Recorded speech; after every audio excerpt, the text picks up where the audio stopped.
ഈ വളരെ ഈ വിൻസെന്റ് കൊണ്ട് ഒരു കഥാലിക്ക് കാണിക്കുന്ന സംഭവങ്ങളുണ്ടായിരുന്നു. അന്ന് വിൻസെന്റ് ഇപ്പോൾ ഈ മാതാവിന്റെ ഈ പ്രവൃത്തിയോട് പ്രതികരിച്ചത് വളരെ ചിന്തിക്കേണ്ട ഒരു സംഭവമാണ്. അദ്ദേഹം പറഞ്ഞത് ഈ അമ്മയുടെ സ്നേഹം നോക്കൂ, എത്ര മനോഹരമാണ് അമ്മയുടെ സ്നേഹം. അദ്ദേഹത്തിന്റെ ഭാഗത്ത്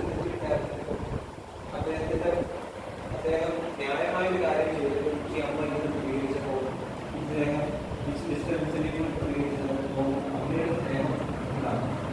നമ്മൾ ഇദ്ദേഹം തിരിഞ്ഞു നോക്കിയാണെങ്കിൽ പലപ്പോഴും ചെറിയ ചെറിയ കാര്യങ്ങൾക്ക് വളരെ പ്രകോപിതരാകാം. ചെറിയൊരു ഡിസപ്പോയിൻമെന്റ് പെട്ടെന്ന് പ്രകോപിതരാകും. അപ്പോൾ വിൻസെന്റിന്റെ സ്കൂളിനെ കുറിച്ച് നമ്മൾ ചിന്തിക്കുമ്പോൾ ഇത് എങ്ങനെ നമ്മുടെ ജീവിതത്തിൽ പ്രാവർത്തികമാക്കാമെന്ന് ചിന്തിക്കേണ്ടിയിരിക്കും.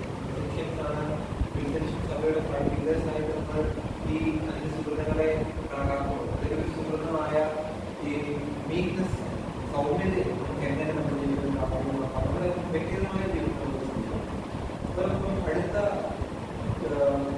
വെർച്വലാണ് മോഡിഫിക്കേഷൻ. നമുക്കറിയാം, നമ്മൾ കഴിഞ്ഞ ദിവസം ധ്യാനിച്ചതുപോലെ ജീവിതത്തിന്റെ ആരംഭത്തിൽ കുടുംബത്തെ സാമ്പത്തികമായി സഹായിക്കാനുള്ളൊരു ഉദ്ദേശത്തോടു കൂടിയാണ് അദ്ദേഹം പൗരത്തിലേക്ക് കടന്നത്.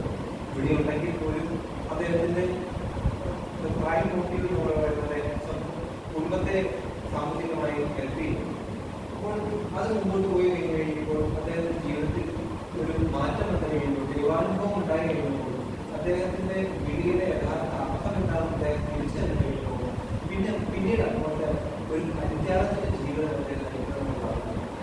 പിന്നീട് കോടിക്കുറുവിന്റെ ഭവനത്തിൽ അദ്ദേഹം കോടിക്കുറുവിന്റെ മക്കളെ പഠിപ്പിക്കാൻ കഴിയുമ്പോൾ, പിന്നീട് പല ഉത്തരവാദിത്തങ്ങൾ ലഭിച്ചു കഴിയുമ്പോൾ, ഒരു ഈ CM കോൺഗ്രിഗേഷൻ സ്ഥാപിച്ചു കഴിയുമ്പോൾ അദ്ദേഹത്തിന്റെ ജീവിതം നമ്മൾ പരിശോധിക്കുകയാണെങ്കിൽ പിന്നീട് അങ്ങോട്ട് അദ്ദേഹം വളരെ ലാളിത്യത്തോടു കൂടി ജീവിക്കുന്നതാണ് കാണുന്നത്.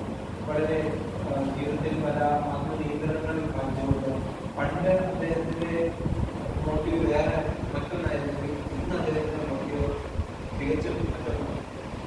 നിങ്ങൾക്ക് അതാണത്തെ മെസ്സിയുടെ ജീവിതത്തിൽ നിന്ന് നമ്മൾ വിശകലനം ചെയ്യുമ്പോൾ അദ്ദേഹത്തിന്റെ ജീവിതത്തിൽ